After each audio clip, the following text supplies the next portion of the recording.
ലൈംഗികാതിക്രമ കേസിൽ സംവിധായകൻ P T Kunjumuhammad മുൻകൂർ ജാമ്യാപേക്ഷ നൽകി. ജാമ്യാപേക്ഷ തിരുവനന്തപുരം പ്രിൻസിപ്പൽ സെഷൻസ് കോടതി തിങ്കളാഴ്ച പരിഗണിക്കും. ചലച്ചിത്ര പ്രവർത്തക നൽകിയ പരാതിയിൽ ജാമ്യമില്ലാ വകുപ്പ് ചുമത്തി കേസെടുത്തിരുന്നു. സിജോ വിജോൺ വിവരങ്ങൾ നൽകും. സിജോ, വിശദാംശങ്ങൾ. തിരുവനന്തപുരം പ്രിൻസിപ്പൽ സെഷൻസ് കോടതിയാണ് പി ടി കുഞ്ഞുമുഹമ്മദ് ജാമ്യത്തിനായി സമീപിച്ചിരിക്കുന്നത്.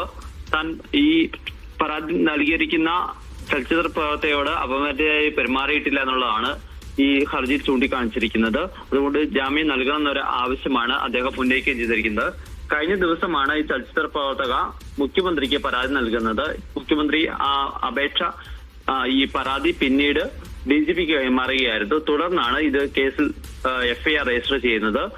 അതിന് പിന്നാലെ തന്നെയാണ് ഇപ്പോൾ ഇതിന് മുൻകൂർ ജാമ്യാപേക്ഷയുമായി പി ടി കുഞ്ഞുമുഹമ്മദ് കോടതിയെ സമീപിക്കുകയും ചെയ്തിരിക്കുന്നത്.